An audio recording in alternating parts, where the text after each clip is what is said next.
welcome you again in this session. Really appreciate for your time. And in this session, we are going to cover mainly about the pricing part, which we left during last session.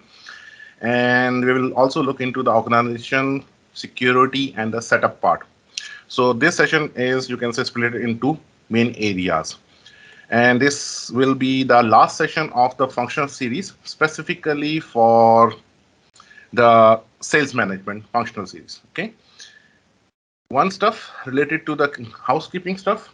If you have any question, any suggestion, please feel free to raise your questions in QA section, or you can write in the chat board. And again, we really appreciate for your time and the cooperation, specifically during this end of year when the people are mostly on vacation and during the late hours that we are working. Okay, so this is all about the QA section from where you can, I think everyone knows about it, how you can use the QA, or you can simply use the chat box. So what we are going to cover today, mainly we will talk about the pricing setup and the configuration part. And we will also look into the organizational structure, where we will see how the business units and teams can be configured, security roles, how you can, means what are the security roles and what are the depth that you can set up there. As well as we will also look into the access teams in terms of sharing the records among the teammates. Then we will also look into the security profiles and the users. So these will be all of the kind of the setup that would be required to manage all kind of the business stakeholders on the top of Dynamics 365 customer engagement platform. Again, all of our content is available on YouTube and also on OneDrive. You can revisit all of the links, which were already shared with you, and even though you can also take the links from these QR code. Okay, so as we are going to continue with our previous topic related to the pricing setup and configuration. So we went through some of the details about how the pricing method normally works. We also discussed about mainly on the margins, how the margins normally calculated, what is the main difference in the margin as well as in the markup price, markup calculation. And in this presentation, what you're going to see, you are seeing here about the methods and how the formula is normally work on the background. So if we talk about, if we are selecting the price method as amount, so it's mean you are just going to set up a price on the fixed, you can say fixed value you are going to put it, or you can say flat value you are going to put it there. And let's take example that if you are going to do it in a percent list price, so it's mean whatever the list price is defined under the product definition, the percentage will be calculated and the price will be calculated. Means it is going to be add the percentage in the list price and the calculated amount will be, you can say, calculated by the system. Then you have the option in calculating the margin on the current cost, and also actually there is a duplication here, margin current cost and the markup current cost. You can do it same thing, but the formula is a little bit different, as we mentioned that there are two different areas, or you can say transaction term we normally speak about it. So both are the different scenarios here. Similar way, if you want to calculate the margin and the markup on the standard cost, you can also do it, but the pricing, or you can say the calculation metrics, will be different. So calculation metrics is already defined here, and also you can refer the links which are already mentioned, and you can get maximum information how the system works and what are the mechanisms that you need to identify. So because it's very important to know here that you would require to identify what type of the pricing metrics that you are going to use it. So it's better to understand all of the areas. So mainly we are going to cover 6 major areas. One is the amount, percent list price, margin current amount, markup current cost, margin standard cost, and markup standard cost. So these are the all pricing method we are going to use it, and it's better to understand, okay, how the system is going to be work and what kind of the functionality that you are expecting. And also in this session, we will also discuss about some of the limitations that are there in specifically for the price list configuration on the top of Dynamics, and what are the considerations that we have to follow. So let's take a look into the system, how it works based on the areas that we have just spoke about it. Let me just take you to my screen here. So here you go on the CRM environment. So to do any configuration of the pricing, what we need to do, we just need to change the area path. First, we are going to change the area from sales to app settings here. I'm just going to navigate. And from here, if you go a little bit down, you will see the product catalog area. And in the product catalog area that we have some further definition. So let's take example that we are going to work on the pricing. This is what we have just started working on it. So I'm just going to open a price list here. So it will show me all of the price lists which are configured on the system here. So what I'm just going to do, I'm just going to start preparing a price list from scratch. So for that one, I would require to click on new. It will open a form. And from here, I'm just going to add some of the information, means what is the name of that particular price list. So I'm just going to put it here. Let's take example, new year 2022 water prices. I'm just going to put it here. Okay. And I can also specify what is the timeline, till what time or date system should activate or remain this. I mean, this price list should be activated. So either I can select it there or I can put it blank if I need it forever. For the timing, I'm just going to put it here that this pricing is going to be start by today and it will continue till, I'm just going to put it 31st of January. Okay. Now, here you are going to define the currency, which currency that you are going to deal. As much as you have the currency already set up, which we already discussed, means you can set up your own currencies. You can also need to put it here. Means you are going to select which currency of that particular prices will be there. So I'm just going to select AED. Now, once I am done, what I need to do, I just need to save the information. And now I'm just going to add some of the details here about the products which is needed.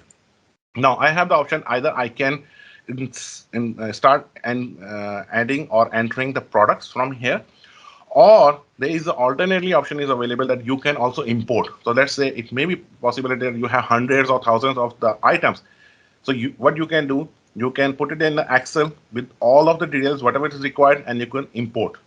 So this functionality also works in terms of importing or setting up any products on the top of price list.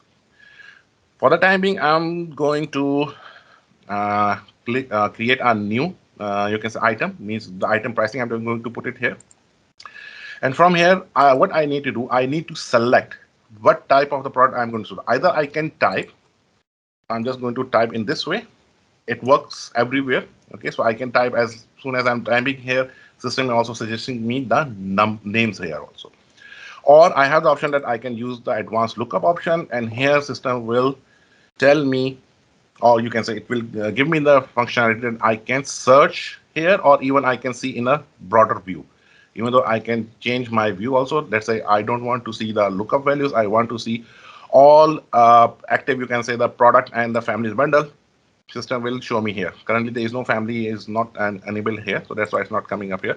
And also the lookup is not set up there in that way. It is not showing me.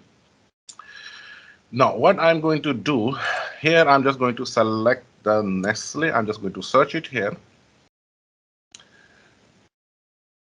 Actually, it's taking a little bit more time than expected. So let me just put it as a default view and select it from there.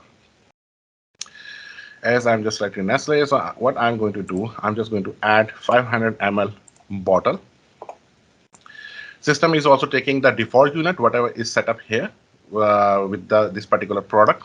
What I can do, even though I can change the unit here. So what I'm going to do it here, I'm going to put per piece, per case, per 6 packs or 12 packs. So let's take example. I'm just going to put as a piece here.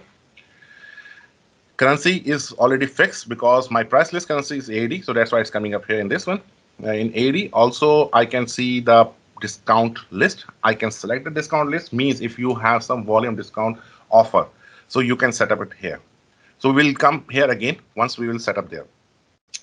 Then we have the option of the quantity selling option. Either means what is the numbers that you need to put it there. Either it should be whole number, means I know this particular part, it should be the whole number. System shouldn't accept a decimal point, so I will put the whole number here. Or it should be both whole or fractional, I can put it here. Or there should be, if you don't want any control, you can put no control on the quantity selling option. So for the timing, I'm just going to put it here as a whole. Now, here, what I need to do in the pricing information, I am going to select the pricing method here. Either I am going to use the currency amount, means a flat rate, I'm going to put it here, or I need to use the percent of list, means I'm just going to put the percentage and system is going to calculate. Or I'm just going to calculate the markup or a margin on the current or a standard cost. So it totally depends on how I'm going to do it. So let's take example for this particular product. I'm just going to use the list prices, what we call it, percent of list here. So currently there is no percent of list is defined. So what I'm going to do, I'm just going to open up my another screen, and for the time being, I'm just going to put any list price, which is, you can, the flat rate. I'm just going to put it here. So for that one, what I need to do, I need to come here in the product and families here, means the families in the product. And from here, I'm just going to select the particular product that I have chosen. So which product we were talking about? The product was Nestle 500 ml. So I'm just coming up here and let it be open. It's taking a little bit more time than expected. It shouldn't be. Yes. Either I can navigate from here, or what I can do, I can just simply come here and write here. So I'm just going to search with Nestle. So Nestle 500 ml. So this is what we are expecting. So I'm just going to open this particular product, and from here, under the additional details, I'm just going to put some amount here. So you can see there is a amount is missing. The error that I was showing you here, it was something like this. So let's take example. I'm just going to put the 10% here. System is putting in the currency amount, but if I'm just going to select the percentage here, so your system is giving me the information that the list price is not available. So for that particular reason, I'm just going to enter the list price here. So I'm just going to put the list price here that say this particular bottle cost us 0.25. Okay. Standard cost or current cost, we are going to put it here. Let's say it's 0.20. Standard is 0.21. So I'm just going to put any random values here. Now you can also see it here at the time whenever we are going to set up any pricing, system is also setting up the default currency here also. Means this currency is now set up with this particular product here. Now, whatever I'm just going to do it here, I'm just coming up on my, again, on the price list. And from here, I'm just going to put the percentage of the list price before I need to save this information because it's not saved. Let me save the information. And I will go back here. And again, I'm just going to click list, or let me just do one thing. Let me just refresh my page. Let me just remove it, add it again. And now I'm just going to select percent here. And here I'm just saying that 10% means it is going to add 10% on the list price. So as soon as I'm done, I would require to save it. But before saving the record, system is also asking me the rounding policy. What type of rounding policy that I want to apply? Either there shouldn't be, means whatever the amount is coming up here, system should calculate and put it there. Or I can use up, down, or to the nearest point I can use it. So for the safety purpose, I'm just going to put none. Whatever the system is calculating, I'm going to agree, and I'm just going to save the information. So you can see it here. Now the 10% of this particular has become the 2 fills. Now it's coming up here. So now I'm just saying I'm going to charge the customer, or I'm just going to put it here for the rate of 150. So what the system is going to do, it is going to add the percentage on my list price. So you can see it here. It is going to add the percentage on it. Same formula which we have discussed. It is going to add the percentage here. Means it's going to multiply the percentage, whatever the percentage is going to apply, and it's going to show me the result here. So this amount I'm going to charge from the customer. Now, what I'm going to do in the next level, once I'm done, I just need to save and close. And I'm just going to add another line with the same item, but different unit of measurement. So I'm just going to add the same item. So let me just put the name here. Nestle 500. Instead of piece, I'm just going to select that it is a case here. And now case value, I'm just going to put it here. The case value is the flat rate. I'm just going to put it here. So let's take an example. I'm just going to put any random values of 50 dirhams. I'm going to charge. Only I'm processing the amount field here. Once I'm done, I need to go back again. And here I'm just going to add another product. As a winter offer, there should be. So I'm just going to put winter offer.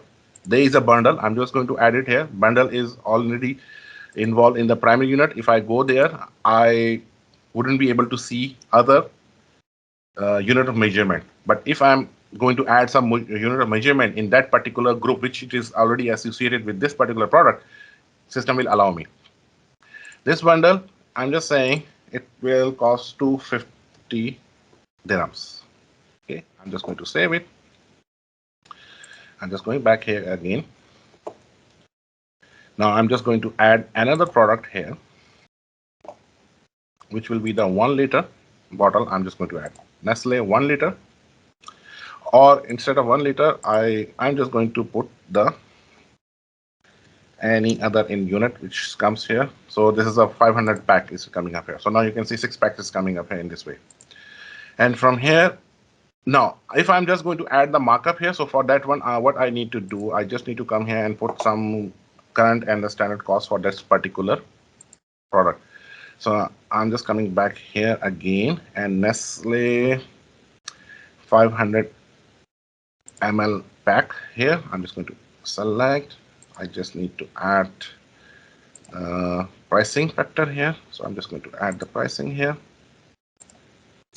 So let's take example. It is 10 is the current cost, 9 is standard, and even I'm just putting the same 9 in the list price here. Now once I'm done, I will go back again on my price list, and from here I just need to remove once and add once again.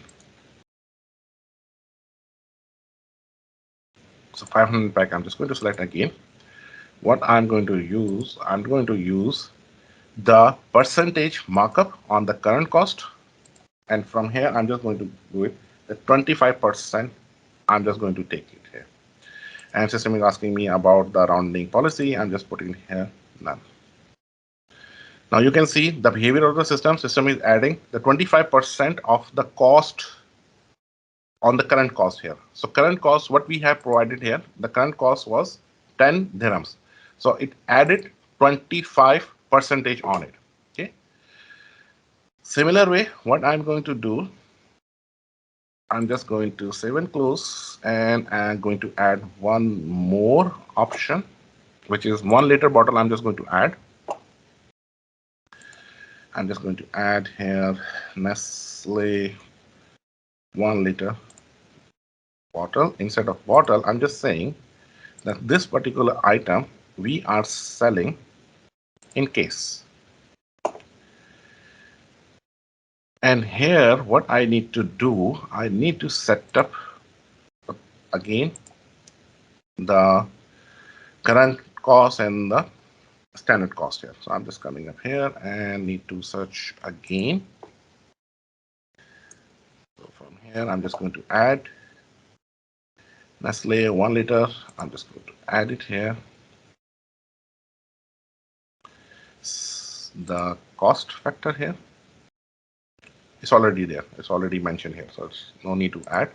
I'm just going to add it here, and from here I'm just going to put something related to the,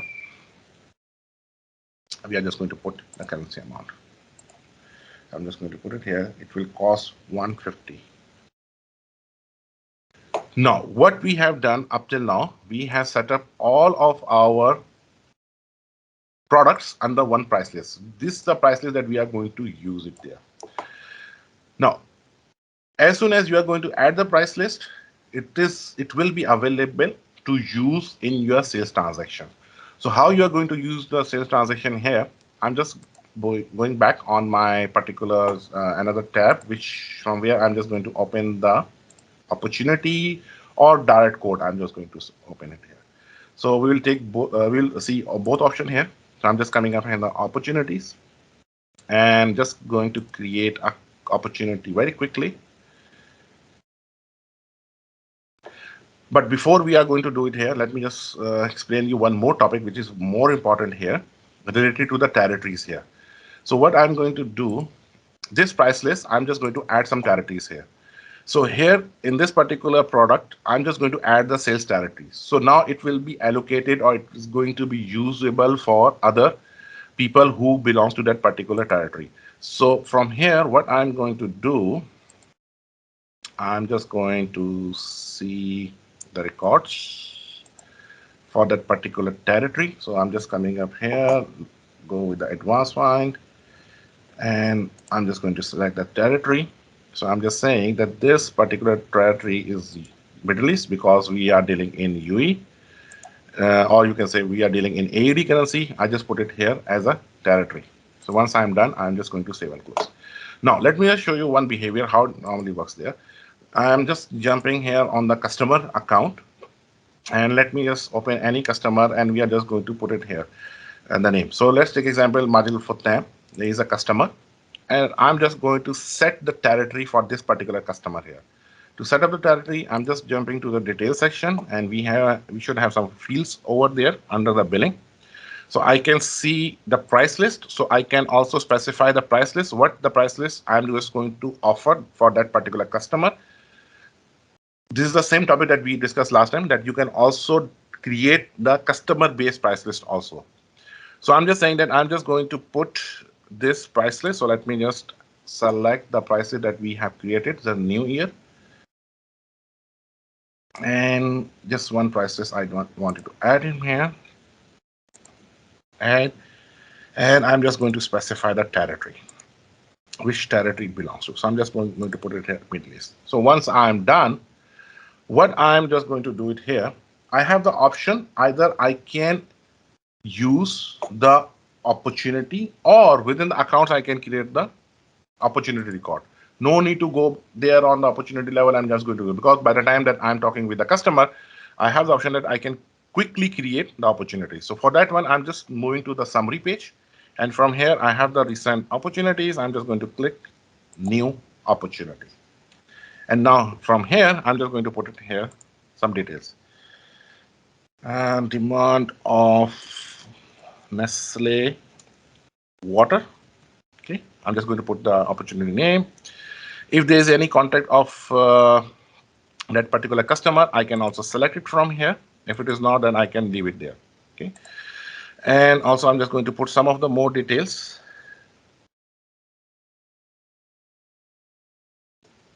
Let's say the customer is having the budget of 9,000 and estimated revenue, because it should be calculated by system, or I have the option that I can also put the estimated revenue, how much revenue I'm expecting. And what is the deal closure time or date, I'm just going to select. I'm going to say that tomorrow it will be there. I'm just going to put it here, need 100 liters of water testing. Okay. So as soon as I'm done, I will click save and close. So as soon as, if I'm creating any record on by using the quick create, I should have the option that I can use, or I can open the recent created record by using this option that we have it, the view record. Just click on the view record, it will open up here. Or I have the option that I can click here on the opportunity, it will take me to that particular opportunity record.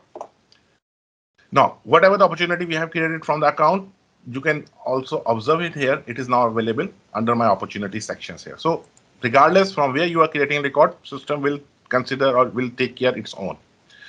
Now, whatever we have selected, all the options system already identified. Now you can imagine one thing. what about the pricing that we have set up here? System will automatically identify which price list is assigned to that particular customer. So based on the territory, based on the default pricing setup, system already identify which price list system should give. Or if I'm just going to create opportunity directly, I should have the option that I can select from here by using the lookup button. So I can also change it. System gives me the provision here. Okay. Now what I'm going to do, I'm just going to change the revenues calculation by system calculated. And now I'm just going to add the products here. As soon as I'm just going to click the add product, system is going to show me the list of the products. Either you can use this interface or a separate quick create form for adding the product. It's up to you. Now you can see it here that under the 500 ml, we have the option that we can see the other units here also, because in this particular prices, we have the same unit with a different units and a different pricing. So if I'm just going to select the case, system is also showing me that this case is costing 50 dirhams. And from here, I'm just going to add the price, or I'm just going to add the quantity here. So let's take example that I'm just going to add 12 quantity of this family pack, or you have 6 packs. I'm just going to add 50, or you can say I'm just going to put 150 here. As soon as I'm just going to work on it, I'm just going to add. And also I'm going to give him a winter offer by, you can say, by 25 more items that I'm going to add here. So as soon as I'm just going to add it here, and I'm just going to save on opportunity, the pricing is now coming up here with the all lines here. So whatever the pricing we have set up here, it is not showing you here. Also, at the time of the add product, system shows you what the price is available for that particular product under that particular unit. If you want to change anything, system will also let you know. So let's take example that this 500, this is a 500 ml Nestle bottle. We have chosen the case. We can change it. So how I can change it? I just need to double click, or I just click on the row and edit the line. And from here, I can, okay, one thing, because the case is what we call it, the unit is already fixed here. You can't change the unit. For that one, what you can do, you can delete the record and add a new line. This is what you need to do. Or what you can do, you can remove the line here and add again. So I'm just going to come here, the Nestle. And Nestle 500, I'm just going to add here Nestle 500 ml. And from here, now system is giving me the option that I can change it. So I have the option, either I can use case or pieces. So I'm just saying, no, customer is asking for pieces here. So as soon as I'm changing the pieces, system is also showing me the price which is coming from, or which is you can generate by the prices here. And now, as we have dealing with the less quantity, less you can say amount, I'm just saying that I'm just going to increase the quantity, because in the case we have the bundle of my products. So as soon as I'm done, I just need to save and close. So now you can see here option, because system is showing me some errors. Let me see what's the error is coming up here. Oh, no, it's already saved, I think. So I will go back here, and now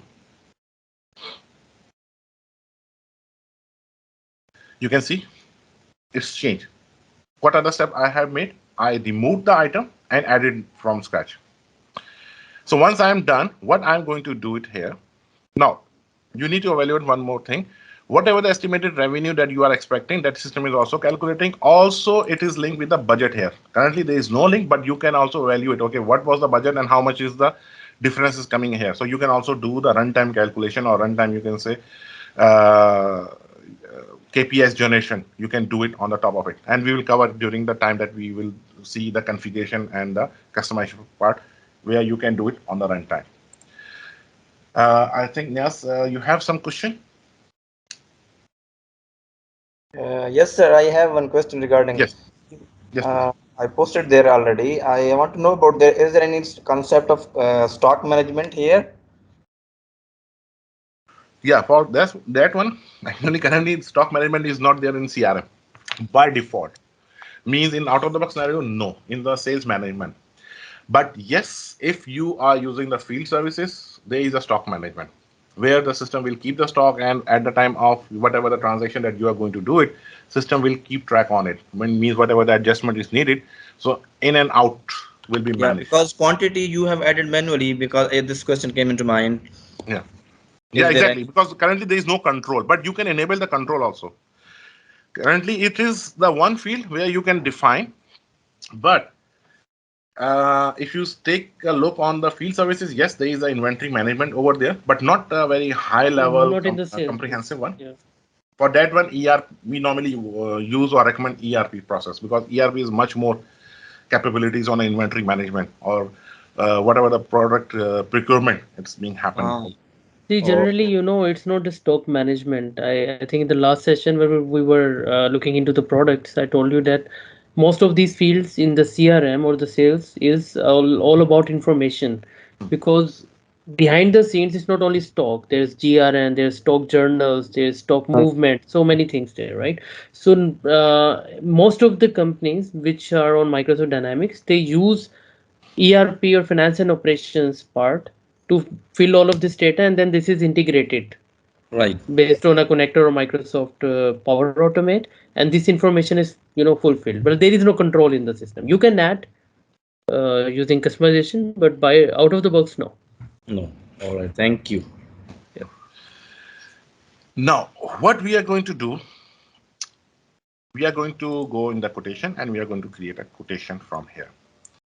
Because this is what we have already covered, but I wanted to show you the impact. What happens if you are going to do any modification in between in terms of the pricing? So we have just created the quotation here. Now, suddenly we identified, or let's say code is already created and code is already activated. I'm just going to activate. I said that, okay, I have already sent this code to the customer. And after some time, we identify, yes, there is a change happen in the pricing mechanism, or there is some change in the, you can say the policy from where we just need to change the pricing factor. So let's take example. What I'm going to do, I'm just coming up here again in my price list, and we identify, yes, we are going to change some of the pricing here. So as soon as you are going to do any modification in the price list, so what will happen? It is going to affect on the opportunity product, also in the quotation, which are under draft mode. It will have the direct impact. But the quotation who are in, you can say, activated mode, there will be no change. Also in the sales order as well as in the invoice. Until unless if you are going to enable it here. Enable means you are going to use the list price, or you can say price list. As soon as you are not going to change it, the system will not impact it. But for the open record like opportunity and quotation, which are in the draft mode, it will have direct impact. So let's see how it works here. So I'm just going to come here in the winter offer. I just clicked on the product. I don't need to do it. So I will go back. I need to open the line item. So in the line item, I'm just going to select the line, double click it, or simply edit the line. Let me just close this window. And from here, I'm just going to add something. Let's say now this price is changed to 300 dirhams. And similar way, on the pieces of Nestle 500, there is a revision happen. And now the price is going to be calculated in a fixed rate, which is 1.25. Say, I'm just going to back here. Now, what will happen here? If I go back under the opportunity, even though if I'm in the quotation, system shouldn't change the pricing here. It will not change anything because it's activated mode. But if it is under the draft mode, system will change it. So that's the impact you can expect from the system. Similar way, it will have the same impact on the opportunity. So if I'm just going to open the opportunity, you can see whatever the prices were listed there. So it is this is the price you can see. These are all pricing are coming up here. So whatever we have committed to the customer, we have committed. What will happen on the opportunity? If I'm just going back on the opportunity by clicking on the opportunity record or by navigating to that particular record, you can see the impact here under the products.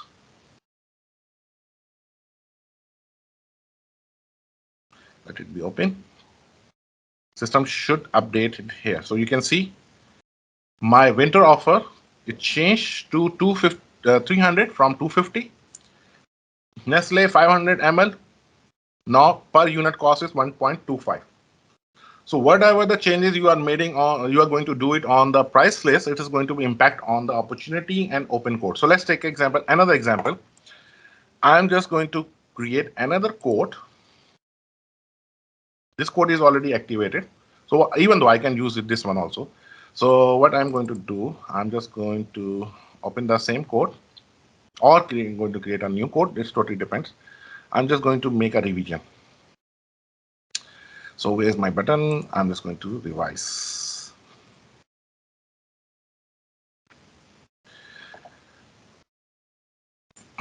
So as soon as I'm just going to revise it here, now you can see the impact. What happened?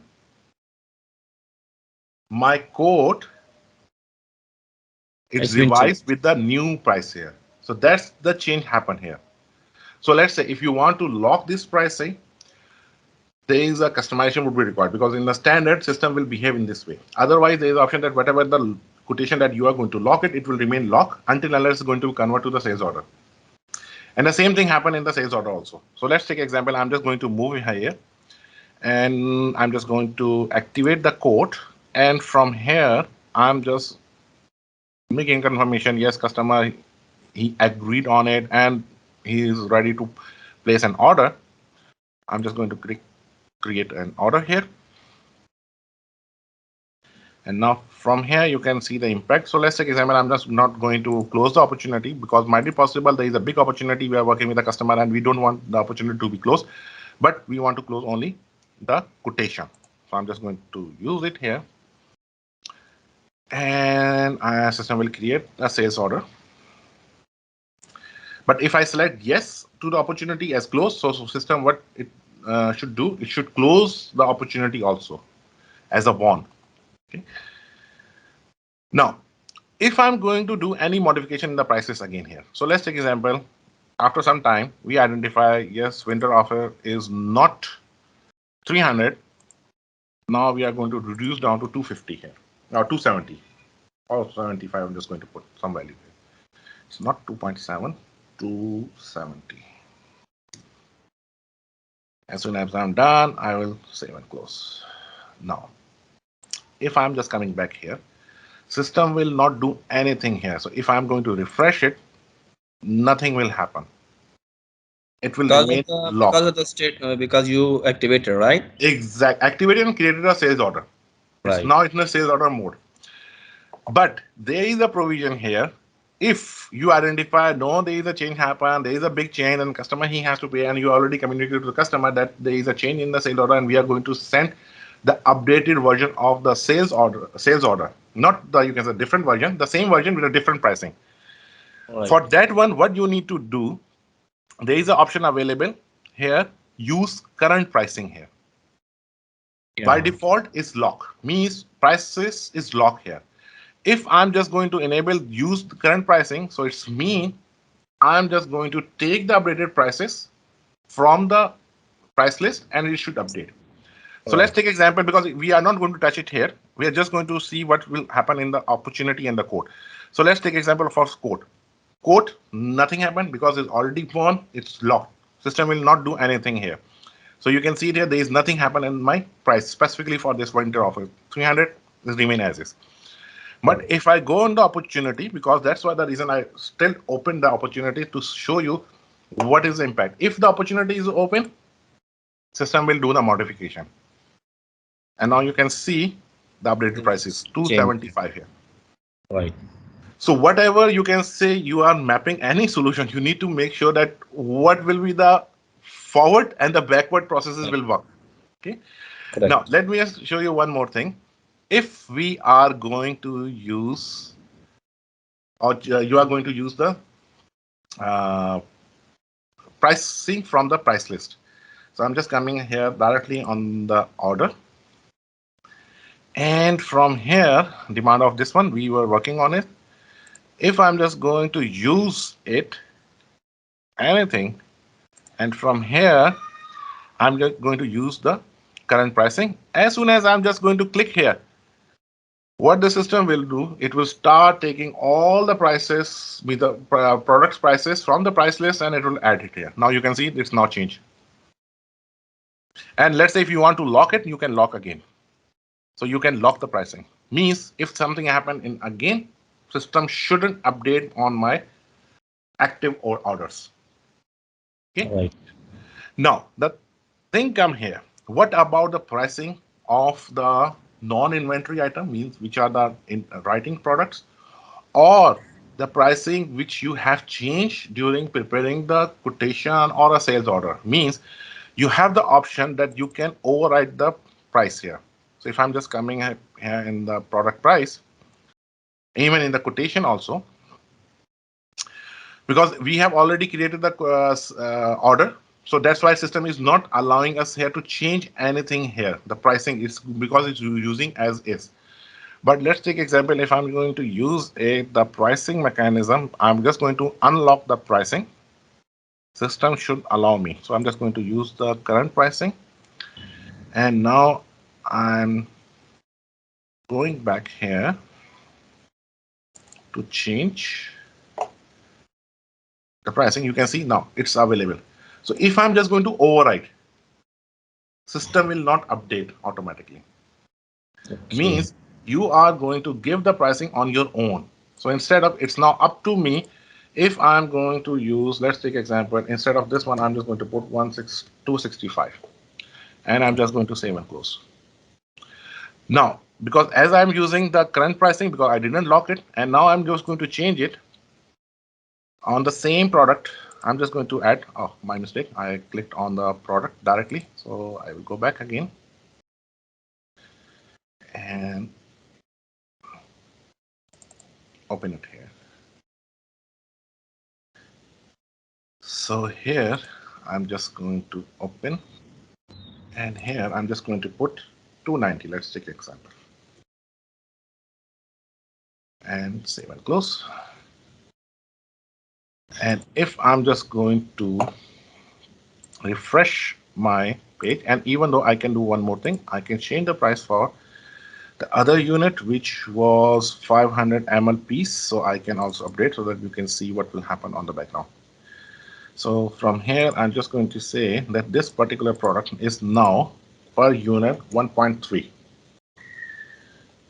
And I'm just going to save and close and going back on my sales order and going to refresh.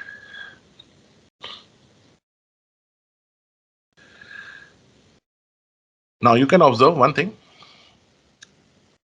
In this scenario, let me just increase the width here. This product, it didn't change because we have overwritten the price. But this product is being used the system pricing. So it is changed now. So now it's become 1.3 for per piece here, but it didn't change here. So that's the impact will happen if the price is not overwritten. Or simply you can go here and you can use the system pricing. Lock the pricing, there will be no change. Now, if I go directly under the opportunity, I will see the impact. So I'm just coming up here under the products, opening it up here, and you can see here. Now 290 per, you can say winter offer, and I can see 1.3 per unit for Nestle 500. So that's the important factor that you normally identify, whatever, because most of the time, excuse me, most of the time people complains that why my pricing is getting changed, because I was working something and suddenly my price is changed. So that's the reason it normally happens. Whatever the pricing you are going to update it here, it will have a direct impact. So there are some consideration of the pricing. We will also talk about it, means how you can set up the pricing and what are the considerations you have to consider by the time that you are setting up or doing any modification in the current pricing. Okay, so this is done. Now what we are going to do, let's complete that particular part first, the order one, because the same is applicable on the invoices here also. So I'm just jumping here on my sales order. I'm marking that I already fulfilled this order, and marking here this already completed, and today it was completed, and I'm just jumping here.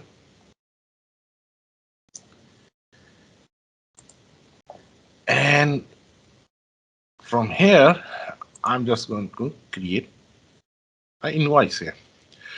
So same option is there also. There might be a chances that the prices change by the time that you are going to invoice it, because this duration is very long. So if you want to do any adjustment on the pricing, so option is available. You can change it. You can use the current pricing and lock it and send it to the customer. So variation is there. So you can define the variation here, whatever the variation is needed there. Now let's look into the discount list, how it works there. So discount list is just like a volume discount that you are going to give to the customer. And we already set up here. One is the, you can say simple, you can say discount for the bulk water bottles. So we will use the same thing. As soon as you are going to create new, just click on the new button. You just need to put in the name and what type of discount that you are going to give them. Either this is the percentage or amount. Amount is the fixed flat rate that you are going to give them, or the percentage amount you are going to give as a discount here. So once you have done here, the basic configuration, you just need to add a discount. And from here, you just need to put the volume size here. So from here, you can easily identify that the 1 to 10, it's straightforward, no discount, but 11 to 50 quantity, there's a 5% discount. 51 to 500, there's a 8% discount. And up till, you can say, the last digit, it is coming up here as a 12% discount, the maximum discount that you are going to give to the customer there. So this discount is available. Now what we need to do, we would require to add this particular discount, or you can say the list, under our product lines in the price list. So what we are going to do, we are just going to open the same price list. And from here, we are just going to navigate in the price list item. And from here, we will open up the price and we will do the same thing. We will apply the same discount list here. So let's take here, I'm just going to apply this. We have the also option, we can see the related record in this area, which is showing you the all list, which is under the same list coming up here, or it normally comes with the parental, the parent screen, it is there. I'm just going to navigate to the next one. And from here, I will also add the bulk here. Also, I will go. Now you can see I'm not saving that information because system will already identify whenever I'm navigating, system will try to save automatically. So automatic save is already enabled. So that's why you don't need to save at the time of navigation. System will let you know if it is not able to save any changes. But we need to assign to every product, right? Yes, definitely. Because it's totally up to you. Let's take example, winter offer is not there for the discount list for this. You don't need to do it. You can skip it. It's not mandatory. But I'm just going to put it here that all the products have the discount list. So is it not applicable for a price list? Suppose. No. You need to apply on the product level. Okay. Because price list is just like a definition that you are going to have it. All right. But there could be a possibility, let's say if you have some requirement in that way, that whatever the discount list you are going to add it should apply in all of the price list or product, yes. What we call it, the products list, which is available in the price list. You can do the modification. There is a small customization. You can say we can put it here. You can put in the value here, and as soon as you are going to publish, or you can say save the price list, system should apply all of the changes under the line items. Right. So there's the customization, but out of the box, this situation or this scenario is not here. You need to tag each and every discount list with each and every product. Okay. And in some cases, users actually can import also. For me. No, this can be actually imported also if needed. So when you're setting up your products or pricing, you can import and assign it to everyone. That's another way. Yeah. Exactly. Now, what we are going to do in next, we are just going to create a direct quotation and we'll see the impact, what will happen. So here, I'm just going to create a new quotation, or it also applies on opportunity also. So it totally depends from where you're going to apply. I'm just going to put it here, Nestle water deal. And from here, I'm just going to select the. There was one question. I'm not sure. It's a silly question. So we can revise the code, right? Hmm, But before sending to customer. exactly. If it is sent to customer, we cannot revise. No, you can. You can revise it. System is Definitely, you not can revise. restricting you. So Means it you could be cannot possibility. modify the same code. That is the only thing. You need to revise to change it. So the new year version can be shared with the customer. Okay, And right. older version will become deactivated. Means you Direct. can see. Yeah. All right. Now you can see one thing here. Let me just add the product, not the product, sorry, customer here. So let me just add the customer. And the customer, I'm just going to use same customer, Majid. Sorry, Al-Fatah. It here. Now, if I'm not going to select any price list, what will happen? At the time of the product addition, system will take the list price from the system here. So whatever the list price is available, it will take it, the information, and it will start putting it here. But as soon as you are going to specify the price list, because might be possible in your case the price list is mandatory or non-mandatory, you should able to see it here, all of the product. But let's say I'm just going to stick with the price list. By the way, if the you can say price is not defined, discount list can directly applied on the product level also. Right. So it's totally depends how you are going to put it on the price list or a product level. Yeah. Price list means price list product or direct product. Correct. So what I'm going to do here, I'm just going to save the information so that my products are added. No, as soon as I have selected the price list here, system will restrict me to select only the items in the price list. System will Yeah. not allow me to add other than that product Other than, and even it except is the showing, writing yeah, even product. it is showing the only the product which is related to that price list. Exactly, exactly. And also you can restrict the user also in the writing, means the people who can create the writing product line or price can be overwritten by the user or not. So this is a security role that you can put it there, means you can apply on the security role level. Right. Okay. Now let's take example that we put it here 500 ml pieces. So what we are going to do, we are just going to put 25 pieces of this one. Nestle pack, I'm just going to put 55 pieces, and in this scenario, I'm just going to put 100 pieces. So as soon as I'm done, I just need to add it here and save to the code.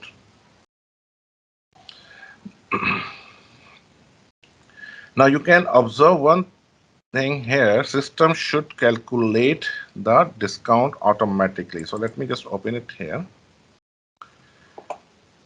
If it is not, then we need to see why the volume discount is not coming up here. Volume discount is not coming for this particular 500 ml. So let me just re-verify here 500 ml. 500 ml, and from here it's the case of pieces. So let me see, this the piece.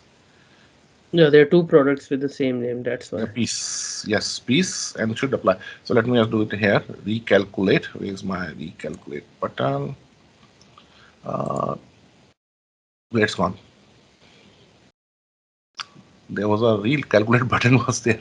Yeah, there it was. Yes, it's Yes, it was there. It is not showing me here on the code level, but it definitely it's there on the opportunity level. Click on the refresh. That's okay. Refresh. Just do the refresh and see. Or let's see the configuration. What's there on the background?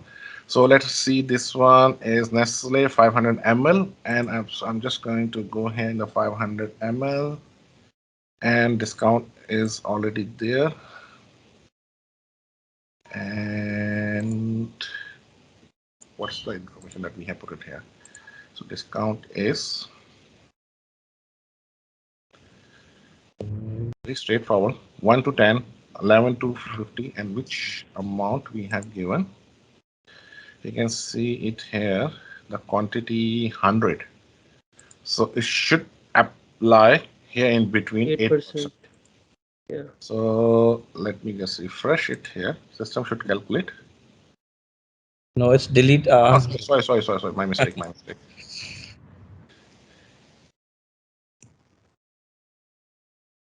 Wait, screen. System is not calculating that way. Try on the opportunity first, maybe. I didn't Use create demo the. environment. Create one, that's okay. Quickly. Let's see. Let me just do in this way. Let me just go here on the opportunity. And from here,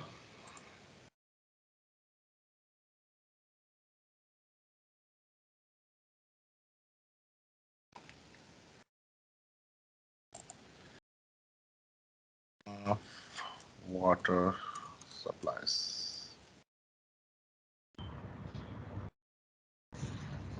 Okay, I'm just going to select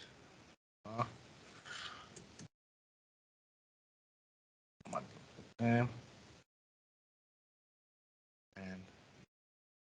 jumping here. I'm just going to add the product list, new year water, and it's going to add the products here. And now what I'm going to do it 500 ml. Yeah, add some 501. And also I'm just going to put here 85. 100. Okay, 85. Cool. And this one is 100. I'm just going to add this. And from here, and if I'm just going to recalculate,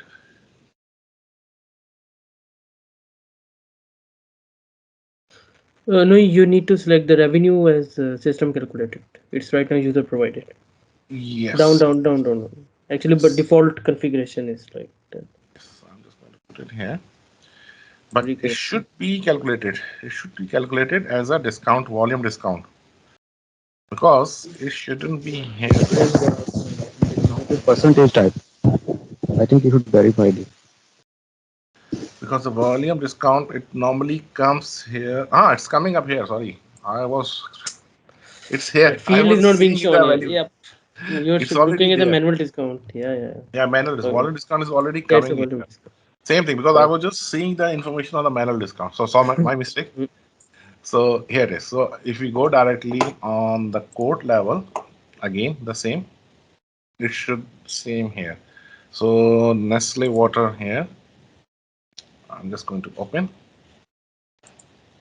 Let it open here. And from here, if I'm just going to open the same thing, this is a 55 quantity. If I'm just going to open, it's here. Volume discount 1 on the 55 one. So let me just do here, increase the size of 400. Let's take them of 510 items. Now I can see the volume discount is coming up here. It's of that particular product. Same thing, I can go with it, and from here in the pieces. So if I'm just going to put in here the pieces, so I should able to see the volume discount. Volume discount is coming up here. How much percentage is there? Okay. So this is how it will be assigned directly on the, you can say, discount list can be assigned to the product and the price list product also. Okay. So I think we have covered all of the part of the product and the pricing. So let's jump to the presentation. If you have any question, please let me know. Actually, let me ask a question to all of the attendees. Yes. So my question is, so imagine now I go and change the discount configuration. So what do you think will happen to the existing codes or opportunities? What's your point of view on that? Anyone? I think we have to just recalculate. Yeah. So unless we do not do the recalculation, all the existing transactions will stick with the same previous or the old configuration or old discount amounts, which makes sense, by the way. Exactly. Okay. So any other questions now? I mean, I was just opening up. But So if you change you any ask more questions. price amount, it will have a direct impact because Unless the we recalculate that too. yes, exactly. Because if it, yeah, recalculation has to be done. Because the issue is when you share the quotations with customer, it should stick the same, right? Unless we want to deliberately change it. That's why the Yeah, exchange exactly, rates and the exactly. Actually, pricing see, stay no, same. no. In the default behavior in the system, what will happen as soon as you are going to change any price list value of the product, which is already associated, it will directly have the impact on the opportunity and quote, regardless you are calculated or not. But it will not applicable on the locked, you can say activated quote and the locked Yes. price list on the order, which are still in active mode, but they are locked, as well as in the Yes. invoice. Exactly. Means records which are you can say read only, system will In not apply yes, anything will on it. not But apply. it's a draft mode or let's say active mode, Yeah. Then yes. can be Or done. you can say lock is disabled. Okay. Okay, then let's move to the next section, Yes. which So let is me assign. just jump here. Let me just go to my presentation here. So we have covered the price list. So yes, so this is what we already discussed about it. What will be the impact if the price list or you can the price is going to be changed on the price list. So that's a very important factor that we have to see, and which we I already demonstrated you. If you are going to do any changing, so it will start updating the related records, means opportunity codes, order, invoice, but there's some conditions. Okay, but there is also a thing we need to know that the price shouldn't be overwritten. If it is overwritten, system will not have any impact on it, or the record should be on a open or you can say uh, writable mode. Okay. Now, what we have next, there are some consideration by the time that we are preparing any price list or we are doing any modification. First thing is for each currency, we would require to set up a different price list. It wouldn't be possible that you are going to have a price list in AED and you are going to add the prices in USD or any other currency. So the price list currency and the product list, which is under, you can say the pricing you are going to define, it should be in the same way. System will not apply. Similar way, whatever the currency you have already selected on the opportunity code, means whatever the transaction, the prices only be applicable for that particular currency. Let's take example that whenever you are going to select the opportunity in USD, the system will force you to select the price list in USD. So that's very important factor. Second factor is whatever the information that you are going to process on the line item, it should be have the same currency. Let's say opportunity, it wouldn't be possible that you are going to differently creating any product list in a different price. It should be the same. Means AD opportunity, AD product line. Same thing, it goes for the particularly on the quotation as well as sales order and the invoice. They all should be in the same currency. Means there could be a possibility that you want the different currency based same quotation, but it wouldn't be possible on the same opportunity. Because opportunity currency has a direct impact. Means let's say the opportunity is created in AED, then the quotation should be on the AED, sales order should be in the AED, and the invoice should be in AED. There wouldn't be possible that you have the sales quotation in AED and you are going to create a sales order in USD or some other currency. It wouldn't be possible until unless you are going to create a standalone record. That's the scenario number two. It normally comes. If the situation happens, what you can do, you can create a standalone records. No need to link with the opportunity. No link to you can say link to create any other same transaction because the hierarchical transaction will be apply in the same format. Okay, and also there is a challenge in terms of the percentage of the list price or the markup margin. Whenever you are going to apply, it should be on the same currency that you are dealing with. I mean, let's say the price list in AED, then the list price, standard cost, current cost, it should be in AED of that particular product. It can't be a multi-product or you can say pricing with multi-currency. In this scenario, what you can do, you can you would require to set up a different product line items with a different currency with their own, you can standard and the current cost and the list price. So you need to make sure that the price currency, it should be the same as the price list. If it is the difference comes here, you need to set up another product there. Okay. And there could be a possibility that whenever you are going to do modification in any price list item, and the price list item is already used in somewhere in the opportunity quotation and sales order, system is going to give you an error that the product that you are going to remove it's already associated with any of the transactions. There could be a possibility, but you can't remove the product here. You can't remove it there.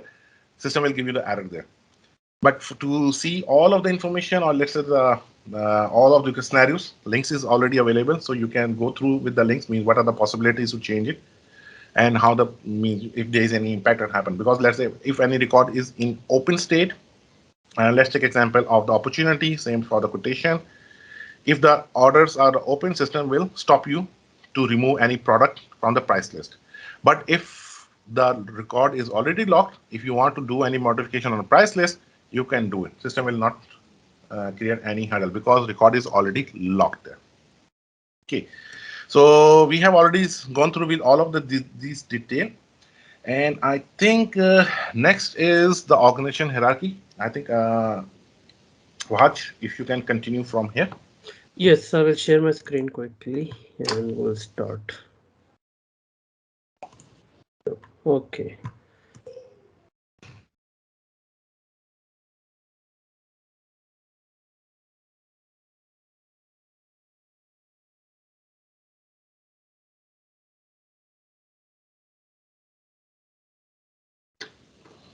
Sorry, guys. Let me. Can you see my screen? Yes, it's visible. Okay, cool.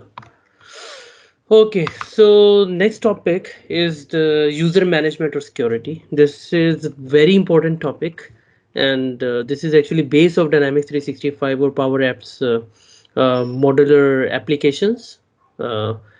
Okay, so first thing I will start with is to understand what is the owner in Dynamics 365, sales or customer service or field services.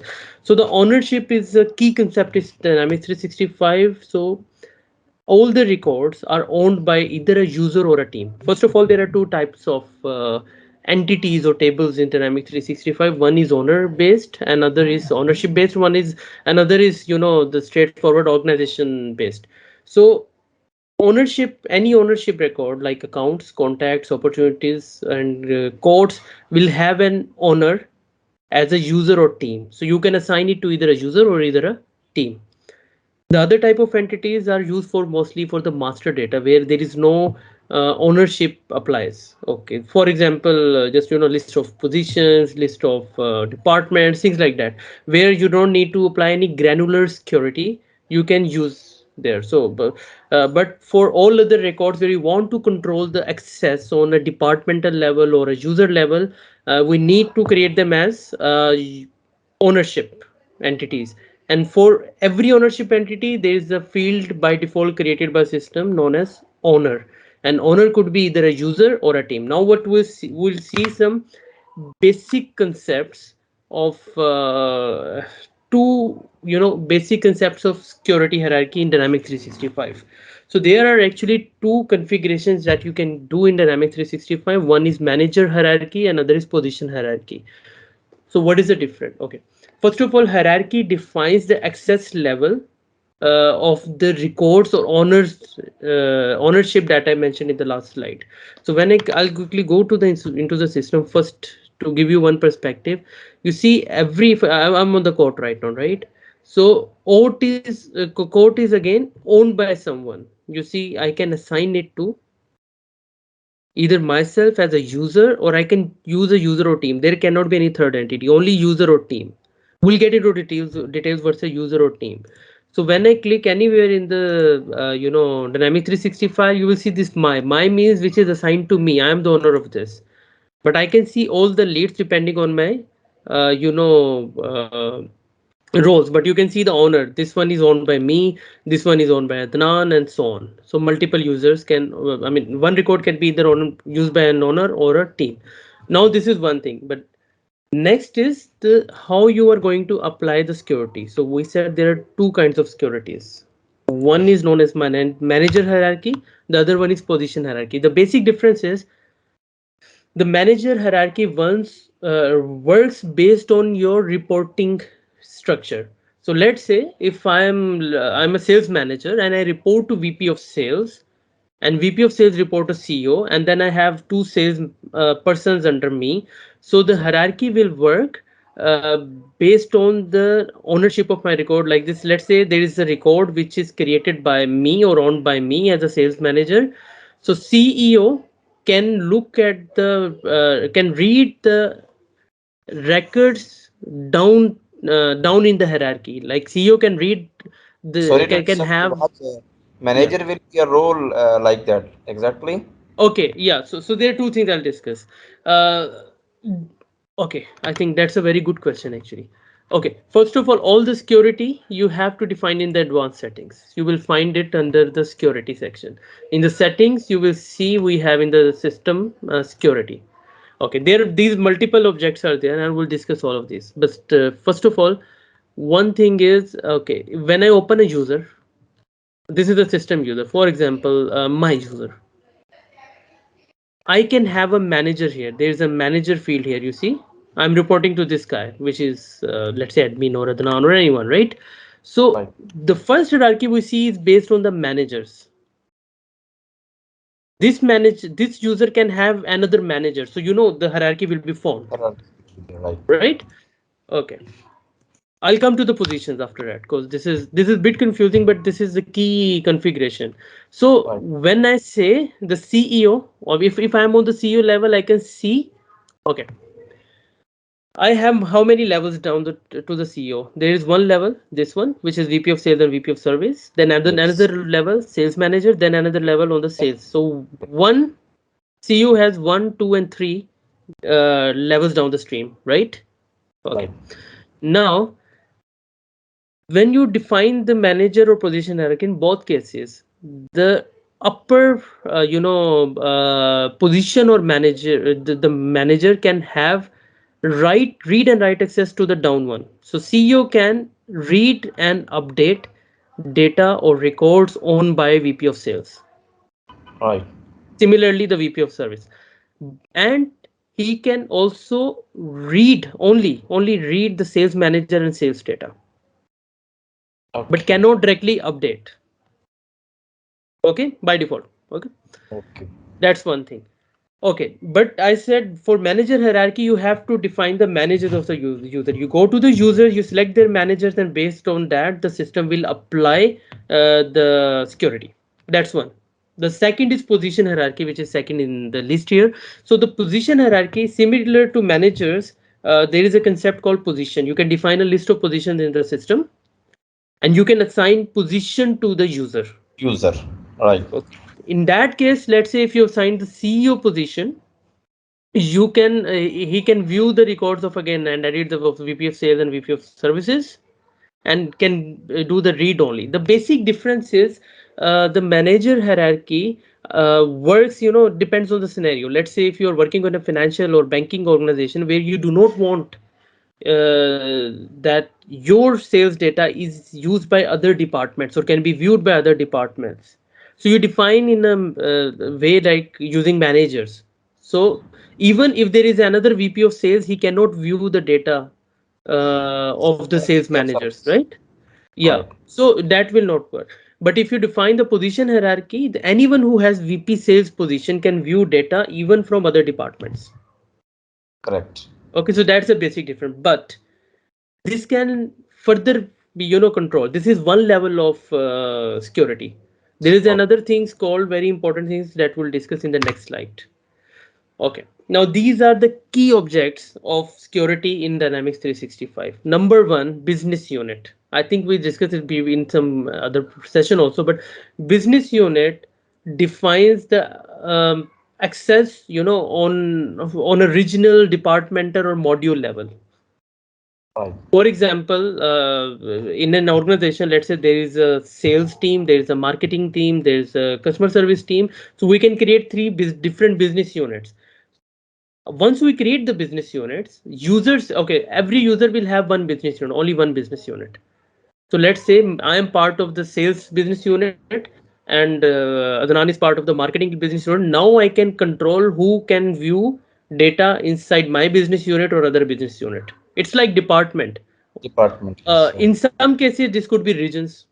You can say, okay, in UAE region or in the Gulf region, I created or you could say in the UAE itself, I've created Abu Dhabi region, I created Dubai region, I created Sharjah region, and I can control access based on the regions. You can mix and match both cases, and under the regions, you can define the departments also. That depends on your configuration. But business unit, when you are defining a security role, which is next in the list, you can control if a record is, can be viewed inside a business unit, outside the business unit, or based on the hierarchy of the business unit, or only through the current user, right? That can be controlled. So we'll see it in an example and you will understand better. But business unit are very important. By default, when you set up a Dynamics 365 instance, there will be a root business unit which cannot be renamed. It is named based on your tenant. Okay. Then after that, you can create as many as business units you want. For each, okay, then there is the next concept known as security role. So security role is actually are the roles that you assign to user. You can assign one or more security roles, but you cannot assign multiple business units to the user. So the security roles could be a salesperson, sales manager, marketer, or so on, customer service representative, and each security role will have configuration on access and privileges level for each entity and some other operations also. So let's say who can read an account, who can share an account, who can delete an account, or assign an opportunity can be controlled through a security roles. And when you apply multiple security roles to the user, the roles are merged, and user will, let's say, I've created a salesperson role which have access to delete an opportunity on a user level. Then I created a manager level role where he can delete the opportunity for whole business unit. When I said both roles to the same user, he will have merge of both. So that means he will have superset. So he can now delete the opportunities for all business unit. Okay. Next is field security profiles. These field security profiles are used to control security on a field level. Let's say we store a sensitive information on the account. Let's say there any identification number for a contact or a ID card number or something, and we want only certain users to view it. So based on the field security profile, you can hide or mask that information. We won't cover this in this session, but I'm just mentioning that this to go to the field level, you have to create field level security profiles. The security roles are only entity level, not on the field level. Okay. So the teams again is a very basic concept or very important concept. There are two types of teams. One is owner, another is known as access. So ownership teams are actually you can add multiple users to the team. It's it groups the teams. Groups the users. So for example, I can create a sales team and I can add, let's say, 4 users to that team, and then I can assign a particular opportunity to that team, because we said you can assign records either to a user or team. So when you assign it to the team, and then the whole team have access to the same record, it is owned by the full team. And again, you can also assign security roles to the teams also, okay, and to the users also. That depends. Then the access type is a different type of team that is being used only to share records. Okay, one is that I have one opportunity assigned to me. I'm working on it, but I want to share it in another business unit. Let's say I'm a sales guy. I want to share it with the customer service rep who got a complaint from the customer on it. Okay. Now what I need is I want to share with him, but he do not have access to my opportunities. One way is I assign this record to him so he can view it, but then I lost control of that, right? I am part of that. In the last session we set the goals, right? There are goals which is based on ownership, so I don't want to do that. So what I can do is I can, instead of assigning, there is another option we'll see in the system, which is sharing. Once you share it, you define, okay, um, We can this person, I'm assigning it to this person on the customer rep, which is a none, and I give him read privileges or read and write privileges or read and share privileges, whatever privileges we select. Behind the scene system creates a access control team or access team, which is used to share the records for set of users, because I can select multiple users, so it will Yeah. create a logical team Sorry, there. sorry to disturb you, Wahaj. Yeah. If we create a one record, right? Like Yeah. I created one contacts, okay? Hmm. So now I'm the owner of the record, right? Yeah. So how team will be owner of the record? You can do that. I mean, there are multiple ways. Either you can assign it to team, uh, you can write a process to do that. There are ways, but by default, yes, If you're right. if I When you assign create a record, if I assign this record to a team, so they can do any process for that record, right? yes, they can do. But They I will can be do. overridden as a owner. Depends. If you're part of that team, that's okay. If that depends totally on your security configuration or security role. Let's say if you Okay. own the top of the hierarchy, yes, you Yeah. can still have access to that, or your business, your security roles that we'll see in the next few minutes.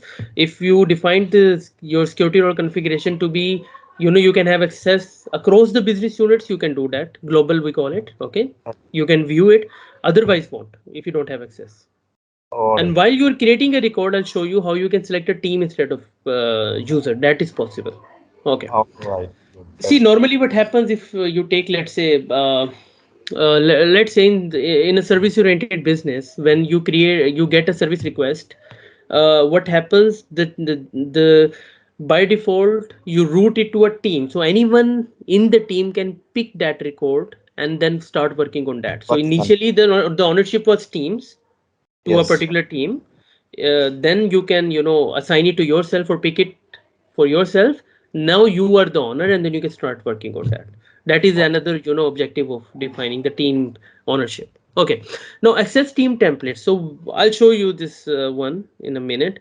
So this actually is a predefined template that you can create to give access to the code. It is same as the sharing like access, but the only thing is whenever you share, you have to select some roles, like what kind of access this person or multiple users will have on this particular record.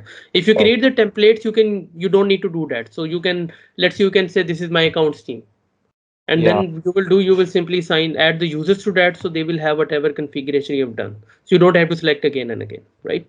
Okay. Now the positions. We discussed there are two type of hierarchies. One is managerial, other is position. So if you're using the position, you need to define the position. We'll see how. And Right. then last one is the user itself. The user, which is your system user, the one who accesses the system and creates, updates, record. What you can do in the user, you can configure user information. You can select a business unit, reporting manager, position, assign teams, and assign security roles. Yeah. So like what is his security roles and which teams and Yes, reporting that all privilege? configuration will be done in the user. Okay.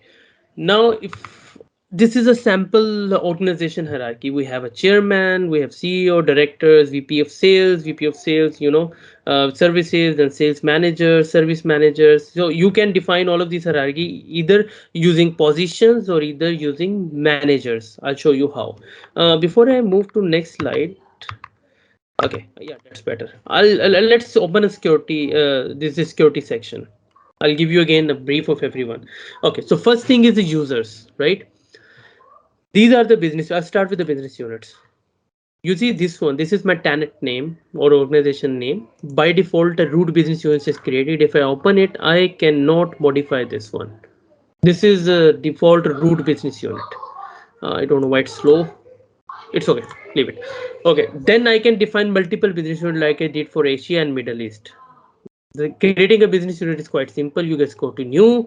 Let's say I want to now create something for Europe. I can do that.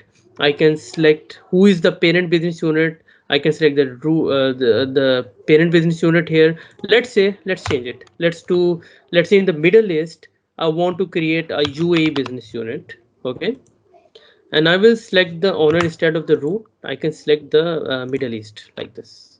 Then the address information, this is just for reporting purposes. There is no particular usage of these fields in a process, but I mean this can be configured for reporting. Okay. Okay, you see, we created one more. Okay, so this is how you define a business unit. I'm going very fast today because we have very less time, but let me know if you have any questions meanwhile. Okay, the next thing we'll see is very important thing, which is hierarchy security that we discussed. So there is two kind of hierarchy modeling. First of all, hierarchy modeling is a new concept, not new, relatively new. Like I think, like in the last 3 or 4 years, it was introduced. Previously, it was not there. I think in the Dynamics 365 before in the Dynamics CRM it was not there. I don't remember the exact version. Okay, so this can be turned on or off if you want. If you do this, then you have to totally depends on the business units and security roles.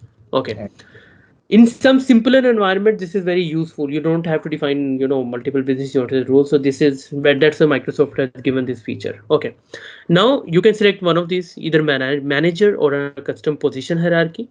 If you are on the manager, you can configure the users. When I click on the configure, it will actually take me to the users and allow me to select managers of each user. For example, I can go to this guy and here I can, okay, I think I need to open this one, sorry.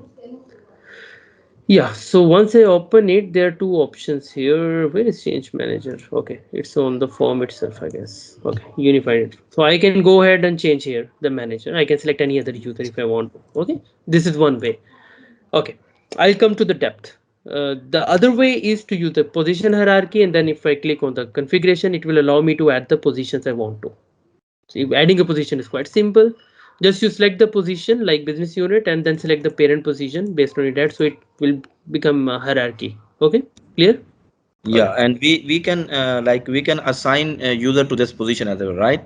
Yes, I'll show you that one. Before Okay. we go there, one important thing is hierarchy depth. This is the depth to which user will have access. If I move back to my presentation for a minute, okay, I want to move back here. You see, this is level 1, Yeah. 2, 3, 4. Okay, if I only set to the level 2 hierarchy set, I set the hierarchy granularity to let's say to Five. 2. Two. Yeah, so Yeah. what will happen? The CEO will have only access till VP of sales and sales manager. He cannot view the records from sales or support team. But Yes. if Right. I set it to 3, then he can view. So that again depends on that's another level of configuration that you can do here in the hierarchy depth. So depth Right. defined it. Okay. Now you can add to remove tables that on which the hierarchy security will apply. Apply. Okay. If you exclude that, that is not a problem because you can also define the security based on business unit that we'll see next. Okay. So this is the configuration for hierarchy security. Okay. Next thing, access team templates. As I said, you can define the templates. For example, this is a template defined. I'll use it so you will understand why. You can select which table it is, entity, and what kind of rights are What there. the We'll kind of discuss this in details. But this is, I mean, mostly clear, right? Read, write, share, assign, append to, I'll explain, and then delete. yeah. Okay, so these are just templates. We'll use all of this, then you will understand. Okay, positions we already saw. We can create the positions from here also. Again, field security profiles, I'm going to skip for today's session. But again, you can create and define field level security here. You will select the fields and entities and assign it to particular users. Okay. Now, the most important thing is security roles that we will again cover in a bit detail, where you define which role will have access on which entity. If I open one, for example, salesperson, sorry, let me close it. Okay, so the salesperson, it is taking time to load. I don't know why. Okay, let it load. Till then, I'll show you the next things. Okay. Okay, so we were here in the hierarchy. Okay, so this is a sample structure that you can create in Dynamics 365. Again, you can define the positions and you can set the manager of the user to explain this. Okay, I think I should show you that part now. Okay, before going there, I can open a user, and if I go to Adnan, I showed you how to change the manager. I can change his manager like this. I can change the business unit if I want to. For example, I can give him the access to only Middle East, so he can only see Middle East data. That will configure in a minute. Okay, like this. So you can control the business unit then the manager from this setting. That's one thing. Other thing is you can assign the roles. These are all the security roles which are available right now in the system. You can create new. I'll show you that one also. Okay. One important thing, as soon as you changes the business unit, all the security roles will be revoked for this particular user. You need to reassign the roles. The reason is for each security role, business unit, there is a different set of. When you create a role, it is created for all business units. Like if I create a salesperson role and I have 4 business units, there will be 4 business unit roles created for each business unit. So that's why once you change the business unit, you need to reassign the appropriate role for that business unit. Okay. Okay, just to give you one brief, the system administrator is the top, or you'd say super user or the most powerful security role, which is the system security role. You cannot change it. It has access to everything. Then the system customizer has access to most of the development features. Okay, rest of the these are also system created out of the box roles, but these can be updated or controlled. Okay. Next thing, you can assign also the position, change position of this person. So all the positions that you have created, you can define here. So you can have, you can see only one position can be selected here. So user can have multiple roles, but the position can be only one, and business unit can be only one. Okay. I think right till now you will be clear. Let me go back to the presentation. Okay. We have, I said, another way of depicting the organization hierarchy is to divide them into users and teams. Okay. So you could say we have a main organization, business unit, and management users. We can create teams for them and add users to multiple teams. This is the many to many kind of relationship. Let's say I have a sales team, I have a marketing team, or else in this example, sorry. Sorry to disturb you, Wahaj. Yeah. Just as an example, let's we have structure, right?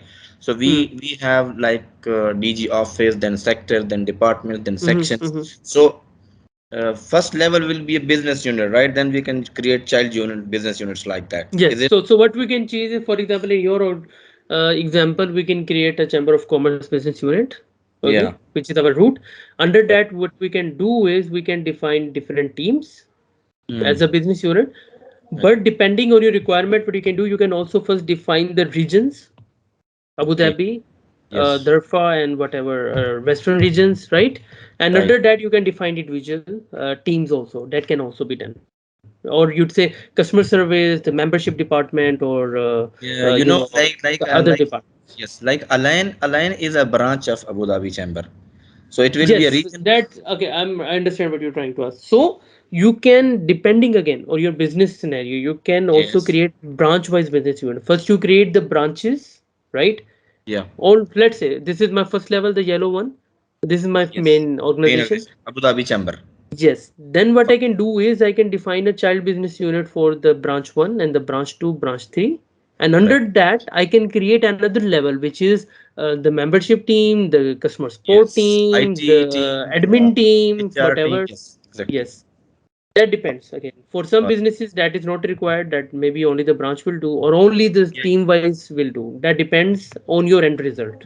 So this is a very big topic. You know, when you're analyzing the Yeah, project, business unit you have concept, a to. vast concept actually, I think so, right? Yes. Yeah. This is very important. Okay. Then what you can do is you can here, like I can add the users to multiple teams. For example, user one is added to team one, user three is also added to team one, user three is also part of team two, user two is Team. also part of team two. So Yes. you see, so this is kind of many to many relationship here. Okay. Then you can see user four and user five is part of team three. Similarly, you can have multiple. This is the same example. Under a child business unit, you can create multiple users, and that can be part of multiple teams. So that this is totally flexible actually and configurable. Excellent. So Perfect. you have to be, very, you have to run all the scenarios before you define the security structure. Because Yeah. otherwise, in the future, you will have problems and you won't able to control. For example, I'll give you one example right away, all of you. I can control, like in the security role, everyone can view opportunity Right. in the child business unit and all the business unit down there. Let's say this one, child business unit 3. Anyone who is part of the child business unit 3 can view opportunities of child business unit 1 Mm-hmm. and any business unit or users under that. Under that. But I cannot configure in any way that child business unit 3 users have access to opportunities created by a main organization or one level left. You can't do that. You You can can give access only to the down level, not to the up level. This is up. very important. So Right. if you design your structure in a way that you miss this part, in future you will have a trouble. You have to restructure everything, which is a big problem. So you have to be very careful while defining these structures. Okay, and this takes some experience and time to spend. Then Right. you will understand. Okay, before I go here, let's now jump into the system. We saw the business units. Let's go to the teams. Okay, let me create a new team. When I go to the team, you see there is a team type we discussed. One is owner, another is success. For now, I Yes. skip these two security group and office group users. This is meant for your office administration. I will ignore it for now for Azure and AD configurations. Okay, Right. but for your security configurations, only owner and access will be used. So let's say Accessible. I create a sales team, and okay, there must be an administrator for this team who can be responsible for all of the communications being sent to this team or any work. Okay, I can choose myself for that or Adnan. Let's say actually I will choose myself because I've changed the business unit of Adnan. So Okay. okay, Fine. so once you create an owner type team, I save it. What you can do is I can add as many as team members I want here. Right. I can add, let's say, it will take a while again.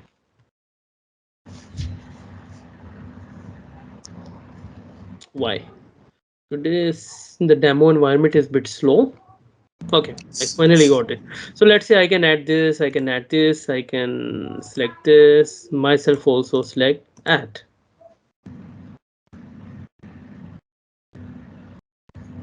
Okay, now these users are part of this team. Right. Okay, for each team there is a queue created. Queue is a different concept which I won't cover in today's session, but you can see this is a list of workable items that I can pick from. I gave an example earlier. Let's say uh, all the leads are coming in from our website and I've created a sales team and this is defined to the sales team. So there is a default queue will be created for that. And in the queue, I can select a particular lead and assign it to myself and work on that. But again, it's a big concept. It is mostly used in the customer service and customer support. We'll see it in a different way. So there is routing rules. There's many other concepts here. Okay. Now that I've added the team members, I can also change the business unit of the team. I can take it to another level. Let's say this is sales team only for Middle East. I can do that. I can select the Middle East here. Okay. Then I can also assign roles on this level. This happens. There are 2 or 3 objectives for that. One is if you Yeah. don't want to Wahaj, provide for each user. sorry to interrupt you. Yeah. Here now you change the business, right? Yes. This team, before today, 6 months, they were in the another business unit, right? Hmm. Now you suddenly change this. Hmm. So what happened with all other records? What have been? Anything which is under this ownership will change. So for example, right now, no, not change actually. Let's say this particular team, sales team, have access to all leads in my organization, all leads. It Yeah. was on the root level. Let me give you an example. Let's say this was here. Okay. Yes. Now I have access on, I can access all the leads in the system. Now my management decided, no, we need to create separate teams for the each region. So we want to segregate the access. Okay. No. Now what will happen? These guys are related to sales team. Okay. Yes. Now after 6 months, you change the business unit like sales team to another team. I'll show you. Show you. I would say this is sales team me. Okay. Yes. And I change the business unit also here. Yeah. Okay. Now what will happen? Based on my security role configuration, let's see if I've given the access only on a business unit level. So what will happen now? I will not able to see all the leads in the system. I will only see which is under ownership of this business unit, or you could say any user which is part of this business unit, This right? business unit. Yes. So that's how it will change. So I will no longer have access to global or globally, all the leads now. All the leads. That's the words. Okay. Okay. So this is again. These are very, there are many other links, things here also that we can do with the teams, but I will limit it for the current scope. Right. Okay. I can also convert it to access team if I want to, but I'll create another team for you just to show you that part. Yeah. Okay, I will create access team called. Okay, this is let's say sales Wahaj, again sales team. Rasan is calling me this time. I have no idea. You can answer if you want. Yes. Okay, so I will choose admin again myself here. Okay, okay. Now this is how you create an access team, and then once I'm sharing it, I can choose this team for sharing. I will show you how. Again, I can add members here if I want to. I'll tell you what's the purpose here in a minute. I'll add again 2 to 3 users here. Let's say these two guys, this guy here also. Select add. Okay, now the two teams are created. I'll go to the leads. Let's say I'll take an example. First thing I told you guys that to control the security or make it visible to other users, I can assign it to someone. I can go ahead and change the owner here or click on the assign button, which is the same thing. I can assign it to a particular user or team. You see, I see the users here, but I can also select a team here like sales and me, right? I can do that. Okay. Um, okay, now what happens, for this team, there is no role assigned, so that's why it gives me this error. I can go back here in my sales team. Wow, all owner teams, sales Sorry, I got. ME. Okay, okay, so sorry, because the business unit is Middle East, I'm not able to assign it to the this team. So I'll make it back here and I will assign some basic role. For example, I think salesperson has access to the lead, so globally for now I'll do it. Okay, now I go ahead and I can change the ownership using here. I can select a user or a team. I can select this team and assign. Now the ownership will change to this one. Okay, that is one way. Now any user part of this team, depending on the security role and team, they can view, edit or update this lead. That is one way. But as we discuss, in some cases or many cases, I don't want to change the ownership. I will be still the one who is working here, but I can simply assign it, sorry, share it with the other users. So what I will do, I will click on the share here.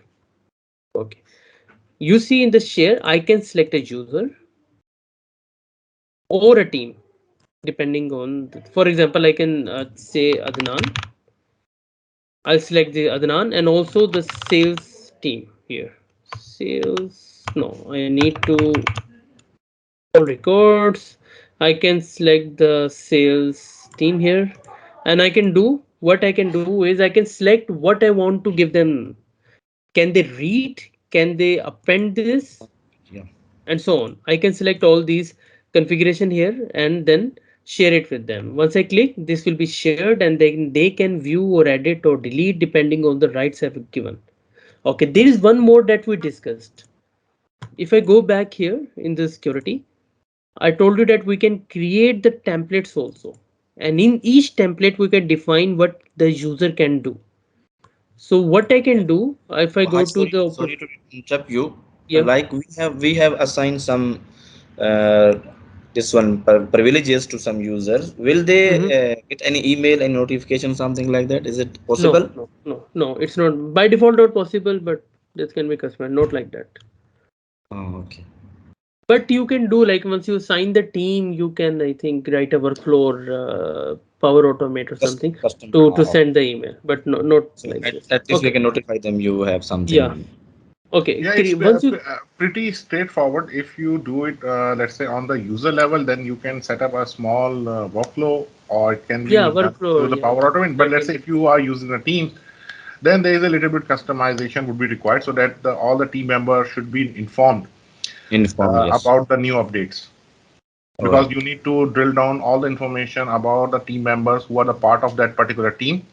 So Correct. system should send that email. Email. Okay, now because we have created, this sales access team template for account entity, I can go here and I can see like this, which is already configured. I can add a user to this one, Yeah. and once I do that, I add a sales team member. So what will happen?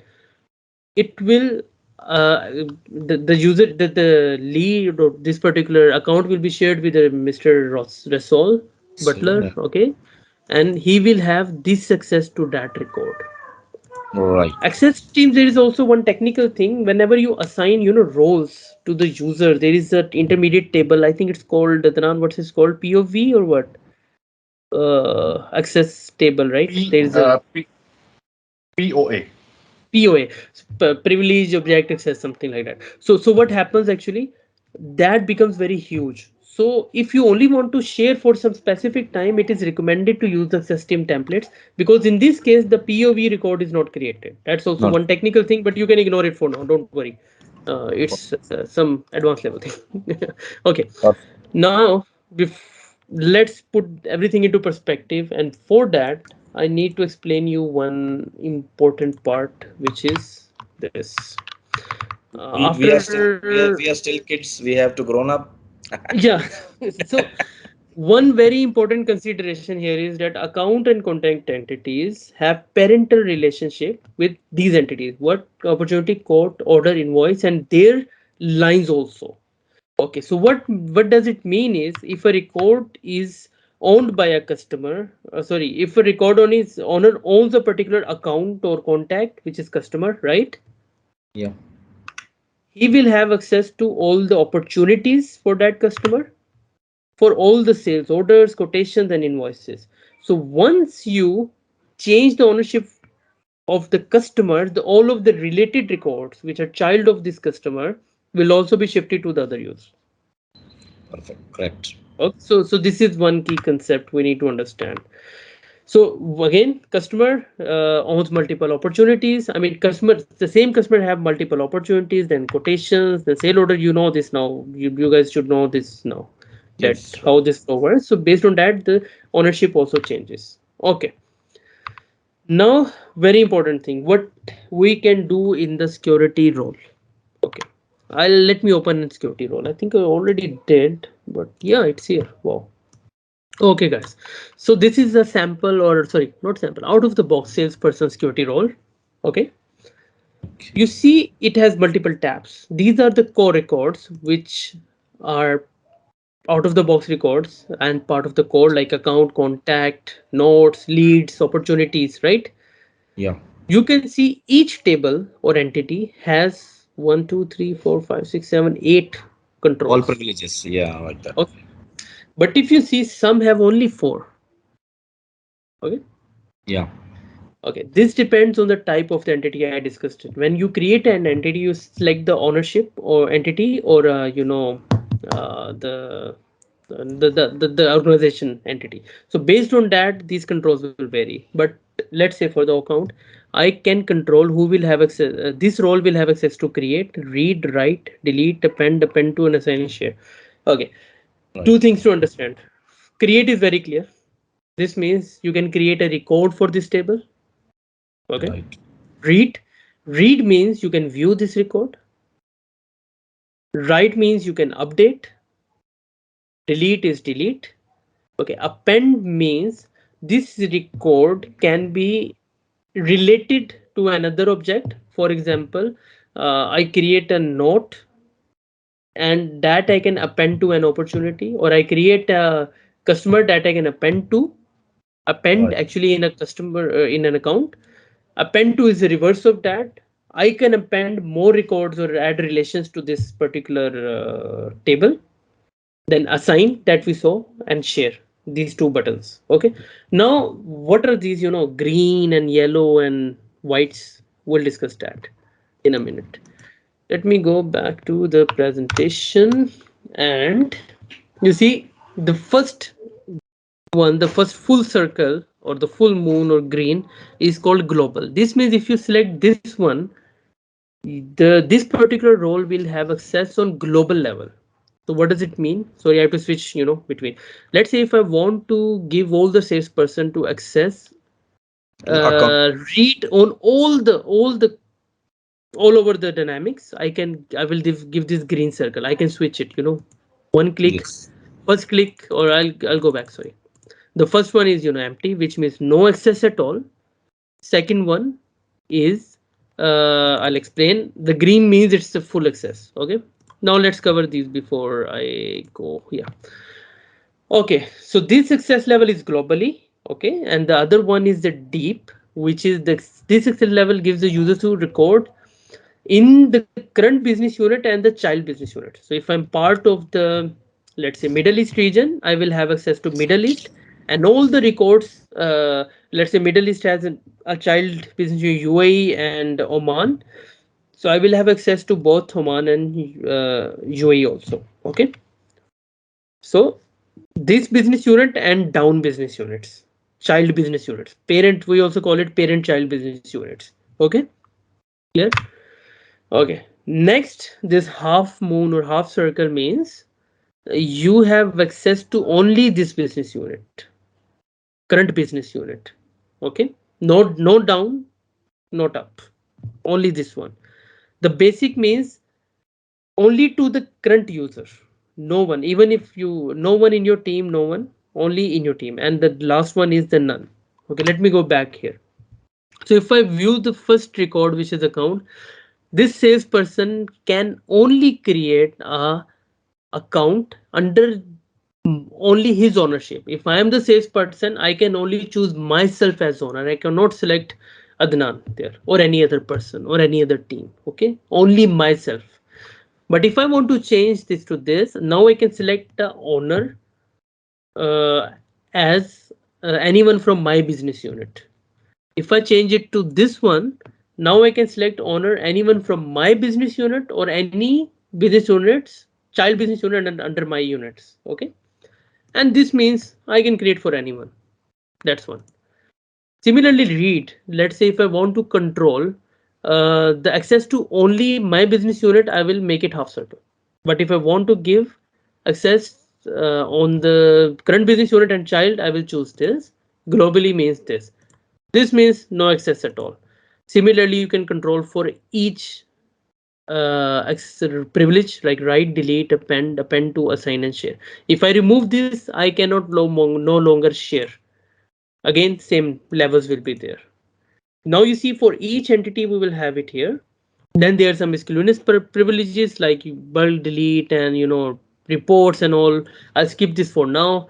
Then for marketing records, sales records, these are all tables by the way, and some actions, services, business management, and then any custom entity you create will come here. All the custom entities will be here and you can control access here. One quick thing, if you click on the any entity name, you can control access like this. Now you see this one, I cannot have those boxes. I only see either global access or non-select because the ownership is then we have created an entity without ownership. So there is no owner field in this one. That's why this one is either access or no access. But if I see this entity, any entity with the, let me check. Yeah, this one, for example, this one I can have ownership level details. Okay, once this is done, I can simply save and close.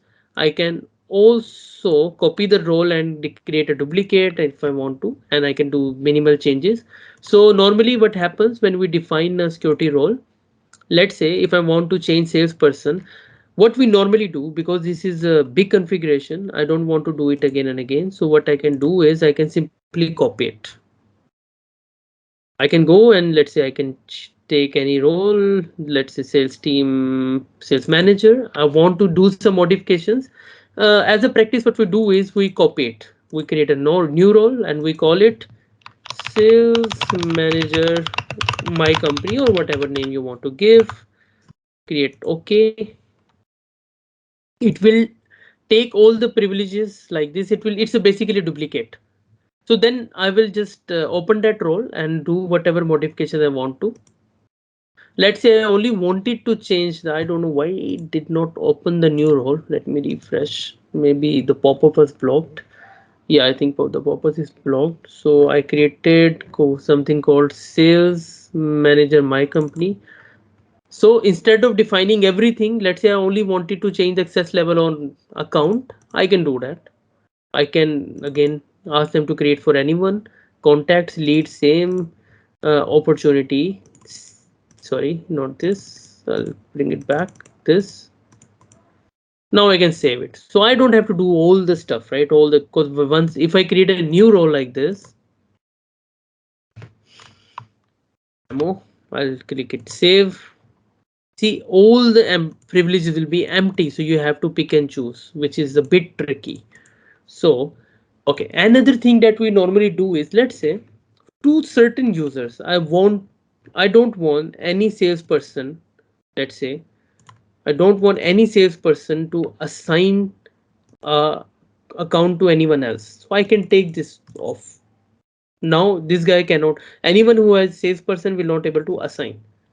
But for one particular user, which is also a salesperson, I want to give him a sign right. So what I can do is I can go ahead here. This is also one trick I'm showing you. I can say salesperson with a sign, enable a sign or with a sign rights. Okay. I won't do anything now. I'll keep it like this. I will go to core records. I will only enable a sign here. Let's say like this. That's it. Now what I will do, next step, I go to a user. I click on this guy. Sorry, my mouse. Okay, and then what I do is I can click on manage roles. Let's see, this guy is a salesperson. No, he's not a salesperson. Okay, let's assign salesperson. Plus also I can assign him. So in this role, he do not have a sign, but in this role he has a sign. So I told you that both roles or all the roles will be merged, and he will have now access to assign also. Like this, that's all. If I want to take that back, I can simply go here and uncheck it. That's it. Now security roles are also used to control the business process flows that we'll see in a technical session.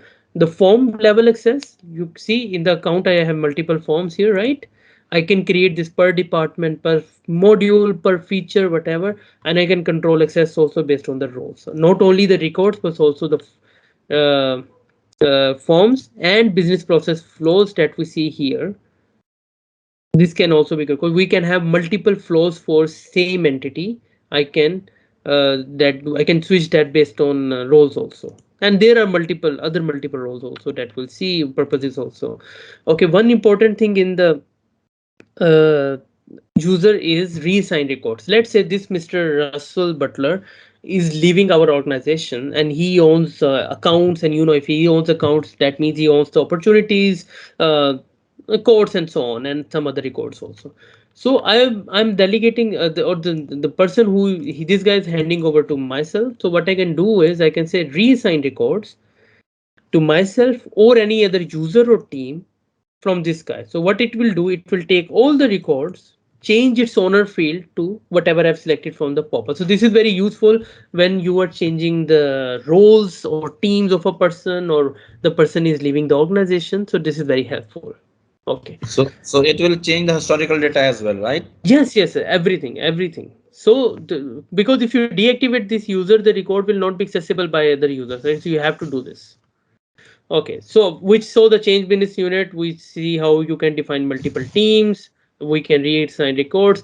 Approve email, reject email is not part of this particular subject, but again, it's used for your user configuration. Now let me go back to the presentation quickly. So I hope you got the idea of these levels: global, all over, access all over.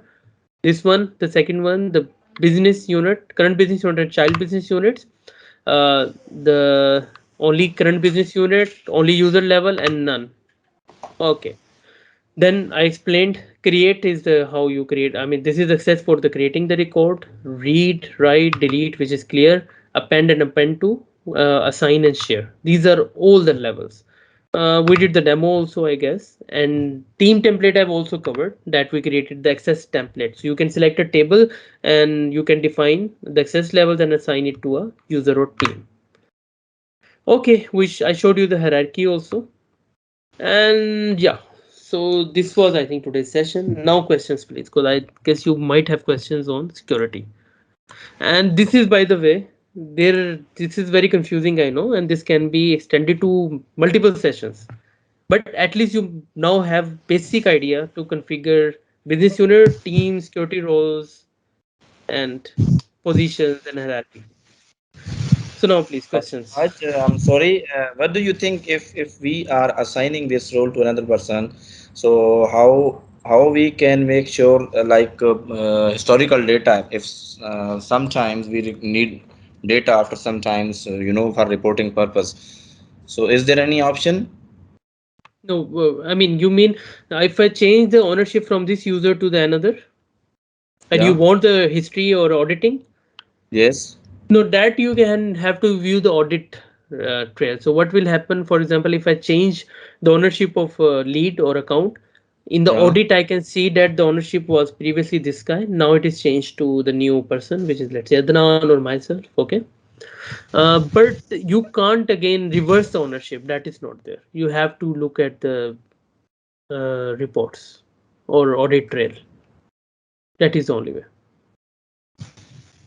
Okay. So my question is actually it shouldn't override the his ownership for the previous Why not? records. That's what I'm Why not? saying. No, no. See, the purpose is, let's say this person is no longer part of that team, and this person is not longer part of, let's say, our organization. In that case, you need to reassign. Because let's say I change the business unit of this guy. Let's say this particular Russell is part of the Middle East team. Yeah. Let's assume let's assume his business unit was Middle East. Now what I do, I change him to, let's say, UAE only. Now anything which is under him will only be visible to UAE if I've set the roles like that. So you need to reassign the records, or otherwise it is like that. There is another way of reassigning, which is a manual way. That Mm. depends. You can go to each table and say where owner is this guy and take it and assign it to someone else. But reassign is more helpful because it will look all the records. Okay. Yeah, it's And a standard practice. Yeah. one important factor is whenever you are going to change the ownership, Please don't mind because my in the silly question. Huh? No, these are not silly questions. These are very good questions. no. Actually, there is a one scenario here. It also happens because the customer has a parental relationship with the child record. Let's say opportunity, sales quotation, means the quotation, sales order, invoice, Right. and even the cases. So there is a parental. So means if there is any change happen on the ownership level, so all of the transactions will be reallocated, or you can reassign to the new, you can say, the member, You means to remember. whom you are going to assign, either as a team or a user. And there was also scenario came here that say, let's say if you are not changing the ownership of any user who left the company, so it will have no impact. Only the thing happen that the user will not able to see his as an active user, but let's say the managers or the person on the same team or the people who are having access, they can view the records. There will be no issue happen. But I think Right. it's good to have it. So whenever there is any means, it's good to have a practice. So whenever there is any change happen in the administration or the user level, Team, yeah, reassign the record user, accordingly. yeah, Right. yeah. Okay, guys. So more But you can questions. also override this information also. I mean, let's say you can do the setup in a way that what should be the impact. Let's say you don't want to change any ownership of the transactional because you want to maintain the historical information or whatever the information is already there. I mean, let's say the record which are assigned to me, and I'm not, now going to leave the company. Yeah. So Yeah. whatever the sales I made it, let it be there. New records will be assigned to the new person or new New. team or who is going to take care of. So This is this what one I is asking actually. configurable. This is what I was asking actually. Okay, cool. And I think Another question is there. yes, uh, Fazil, I think he was having a question Sajjad. I know I see. So, okay, one by because there one. was Let's. one hand I saw some time No, ago. okay. First of all, there is from Sajjad. He says, "Is there any option to discard the Okay, okay. recalculation of prices?" Okay, so we saw in the opportunities there's two types. One is user defined, sorry, system provided. Another is the user provided and system calculated. If it is system calculated, then the system will refresh the prices if you click on the recalculate. But if the user provided whatever prices you define in the system, the price list, the discount, that will not be applicable. So this is how we control it. But discard option is not there. Yeah, I For mean there is no discard, you direct need to discard, but we reactivate need to the change. previous record and do it. Means whatever is written is written. Okay, Otherwise, this you can happens. recover it from the audit trail if it is there. It will Yeah, be so activated. there is another scenario here which is very interesting. Sometimes what happens, you are importing the, let's say, quotations or invoices from or opportunities from an external system or a third party or ERP system, in that case they do not want this price to be system calculated, so we use this flag, actually user provided. So when you are integrating, you make sure you have selected the revenue flag to user provided, so the system does not calculate anything on top of that. So that is already a completed transaction coming from another system, so this is also used there. Okay, so Fazil had a question, or he just did Yes, thumbs up? yes, yes, yes. Yes, Fazil. Suppose I was administrator of Dynamics 365. Okay. So I created so many workflows, so many plugins in my context. Hmm. So when I left organization, what will happen with that particular records? My user is Okay. disabled. See, if you're talking about records or only the workflows and plugins. Workflows and plugins. Okay, so what happens in my experience, I've actually experienced this, your workflows fails actually. Exactly. It If Yeah. So what you have to do is you need to go to the processes. This is again a bit part of the technical thing, but whatever processes you have under that user owner, you need to go ahead and change the user, assign it to the new user or whatever. That is there. That exactly, thing is. I know this is not a good practice to to create workflow with the particular user. We should have Yes. a service user for that. Yes. Hmm. Yeah, it should be done in the service user. And also what happened, let's say in the time of the development, whenever you are doing any development or customization. So on the dev box, yes, it will be based on the context of the user who is working on it. Means whoever is registering the plugin or he is configuring the process. So it will be based on that context. But by the time it is going to move on the UAT, or let's say in the test environment, and whenever it goes to the QA and the production, so it will be taken care at that level, so that it will be run on some administrative roles, or let's say the service account that you are using. See, in Because our practices, yeah, what it's a Nan is saying is level of the, totally right. yes, a stage that you have to cover it, so that it will be make standard. Otherwise what will happen, you have something in the, because in dev box it can be anything, means you can put anything on the Hmm. development box. But on the sandbox, or let's say of the UAT environment, or on the production, it should be clean environment, means so that whatever the scenarios that you are going to have it, so it will be proper executable. Okay, so what happens, see, in most of the environment that I've seen, there is always an admin user like CRM admin, Dynamics admin, something. So it's better to, keep that guy the owner of here, or if in the plugins, the context. First of all, I, at least in my opinion, do not use a context user in the plugin step. I do not want to because of this user. Because anytime that user, the workflow, changing the owner of the workflow is a bit easier. But going back to the plugin registration tool and updating the steps, it doesn't make sense to me. So whatever you want the logic, try to handle it using the security or inside the plugin. That's what I do. That, in my opinion. But again, if the admin user is available, that's the best thing. So all the development is, or all the processes, actions, and plugins are assigned to that guy. But this Exactly. happens. Yeah, it's a problem a bit if you're not. Okay. So any other Wahaj, question from any? video is got stuck or something I missed out, because I can see only one pose of you. I don't know. I can see myself moving. I can move. Sounds okay then. I think Yeah, there is something happened. Wahaj video is stuck somewhere. Okay, It's still something. okay. Yeah, he will Let me start. do switch camera and then do switch camera. I don't know. I don't know, man. Okay. Anyways, So it has been more than now 2 hours. It's the oh lengthiest my god. talk we have made ever. So I think Exactly. we should conclude. Uh, Yes. so I about the take home. guess, guys, I Yeah, wanted to ask. Sorry, Adnan, you first. no problem, no problem. Should we do a lab? What do you guys think? Instead of the, because we did a pretty good session. It's now. If you want, we can arrange a lab where you can create your own trial. During the Yes. session, you can Yes. do some Right. configuration of sales level, and then also we can extend that lab for a development session later once we cover the technical session. So I think it would be great if we do interactive sessions. That will be more great, right? Much better. Yes. So what Exactly. do you think, Adnan, on that? Yeah, definitely, definitely.